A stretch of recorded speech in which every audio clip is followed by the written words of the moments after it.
What's up, everybody? It's your boy Ziah from Ziah TV, back with another video. In today's video, we're going to be doing something completely new to the channel. I'm actually going to be reading Creepypasta horror story to you guys, and yeah, it should be fun. Me and Mini-Me here, we got this. So without further ado, let's just jump right into the video. Check this.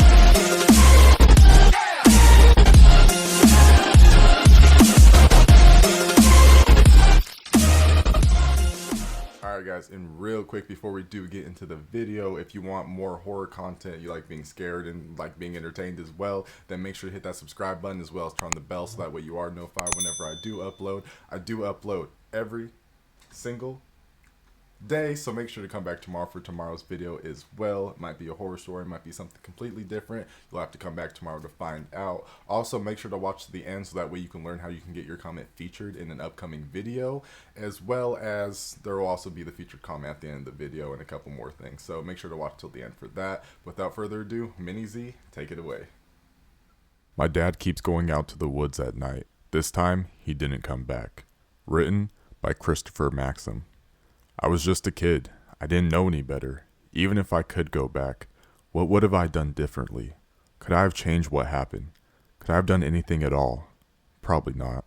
Even so, I can't help but dwell on the details. Some nights, it keeps me from sleeping. I can only hope that sharing my tale will help ease the burden. I don't remember much of my childhood before my mother passed away. My dad told me she was struck by a car on her way to work. I was only 4 years old. Still, I know that I loved her. Part of me still does. It's a strange, lingering feeling that doesn't go away. As much as I loved her, I feel that my father loved her even more. I say this because my mother's death took an immense toll on him. Up until I was about 10 years of age, he would have a nervous breakdown, tears and all, at least once a month. He never told me why, but I know it was because of her. Things changed a bit. My 10th year, we moved out of that house. The one that reminded us of her. My dad pulled me out of the school system and we moved into a cabin, out in the middle of nowhere.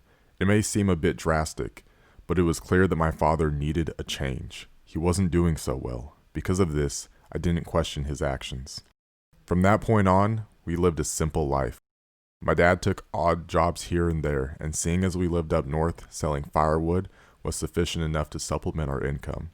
That was my job. I would go out each morning with my dad's old axe and chop up some logs for our eager customers. It wasn't much of a life, but it was good enough for us. Comfortable with our new living situation, I was taken completely off guard one night when I heard the sound of crying coming from my father's room. We had been doing so well, so why was he still in such dire straits? Before I could analyze the situation any further, I heard my dad get up and slam the door shut on his way out of the cabin. I was compelled to follow him. Peeking out of the cabin's entrance, I saw my dad storm off into the woods, bringing with him an acoustic guitar. I'd seen the guitar before, and I knew my dad used to play, but I'd never seen him handle the thing. I figured that those years were behind him. Curious as to what he was up to, I followed him into the forest. I tiptoed, making sure to hide behind the trees and avoid stepping on leaves as I went. Eventually, we came to a small clearing with a creek running through it. Near the creek was a stump where my dad sat down and adjusted himself until he was comfortable. He looked down at his guitar, closed his eyes, and began playing.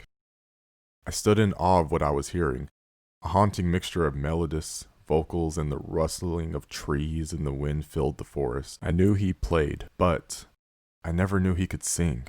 It was breathtaking, for lack of a better word. This went on as often as my dad had breakdowns in our previous house. Each night it happened, I would follow my dad out to the woods and listen to the beautiful song he'd seemingly written. I didn't know what it all meant, but I could tell even at age 10 that it stemmed from a place of great pain. I could tell that this somber, heartfelt tune was about losing a loved one. Whenever I tried to picture my mother, the image was always blurry and out of focus, almost as if what little memory I had of her was slipping away. Whenever my dad played his song, I could picture her crystal clear. It was the oddest thing. This brought me comfort and ultimately helped me come to terms with her death. I had hoped at the time that it was doing the same for him. Being 10 years old though, it was hard to tell what was going through an adult's mind. Many months passed. The routine was nice for a while, but one night everything changed.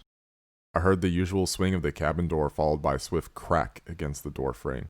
It was very loud, signaling to me that my father was more distressed than usual.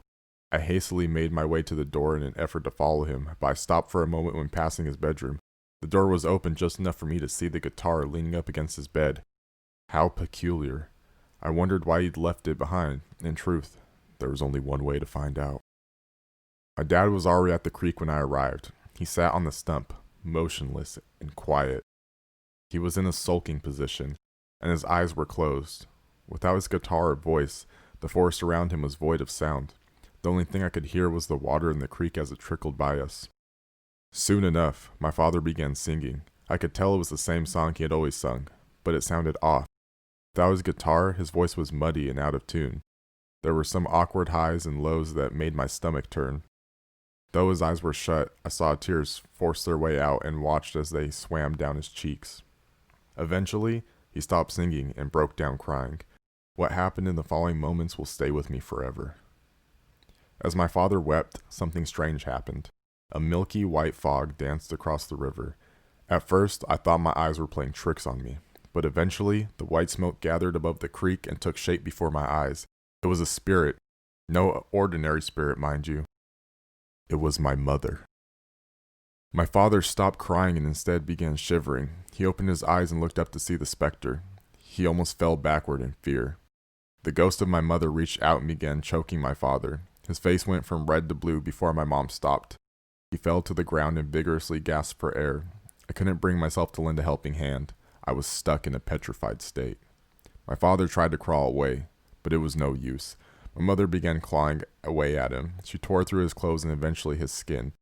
I watched in horror as she reached into his body and ripped out his vital organs. His bones snapped like branches, his blood tainted the water, his voice once again filled the forest, only now it was screams of agony. I couldn't bear to watch any longer, so I closed my eyes. With eyes shut, I remember the song my dad sang. I started humming it to myself, and just like that, I calmed down. The world around me became quiet. All I could think about was the song, that beautiful tune. Memories of my parents came through the floodgates as I hummed. Tears rolled down my cheeks. I couldn't help but fall apart. What had my childhood become? Where was I to go from there? Eventually, I stopped humming and opened my eyes. The apparition of my mother was gone. My dad's open corpse lay on the stump where he used to sing. As the scene before me sunk in, so did my heart. It crawled into the pit of my stomach and made a nest. It would stay there for many years to come. I don't remember running back to the cabin, nor do I recall calling the local authorities. What I do remember is the look on their faces when they took me back out there and saw what I had seen. The sight of my father's body was a grisly one, that's for sure. It was unlike anything the town had ever witnessed. The true cause of my father's death was never determined, but that doesn't mean there were no answers found. My mother's body was discovered buried beneath the creek. My father's axe was determined to be the murder weapon. One of the theories floating around town was that my dad was the jealous type. They think he convinced himself my mom was having an affair and then lost his marbles. Feeling guilty, he moved us out near the dump site so we could be closer to her. I guess we'll never know the full story, but one thing is for certain. My mother had her revenge. Not gonna lie, guys, that one was pretty intense, and I do hope you enjoyed the short story. If you did enjoy the short story and you want to see more content like this, then make sure to hit that subscribe button as well as turn on the bell so that way you are notified whenever I do upload. I do upload every single day, so make sure to come back tomorrow for tomorrow's video as well. And if you want your comment featured in a future video, then just leave a comment down below. You can literally say anything. I'll pick one comment that I really liked and I'll feature it in an upcoming video. And speaking of featured comments, here is the featured comment for this video. As you can see, it was the developer of the game that I played a couple days ago, Horror Tooth. So if you haven't seen that video, then you should go watch it, but you should also take part in playing that game because there's a competition going on right now where if you beat the game in brutal mode and you get the best time, then you can win $70. So thank you so much for your comment, by the way, and I'm glad that I could just bring attention to this competition because I feel like it's it's just fun. I just thought it was really cool. So once again, thank you so much. And like I said before, guys, if you want your comment featured in a future video, all you have to do is comment. And that's basically it. You might just get featured in the next video. But I am all out of time for the video of today, so I will see you in the next video. All up on the come again, try it if you dare. We all on the come. If y'all wanna come up, your man better step up. Matter of fact, better just watch for my checkup. Matter of fact, better just stop and flex up. Matter of fact, just know I'm finna blow.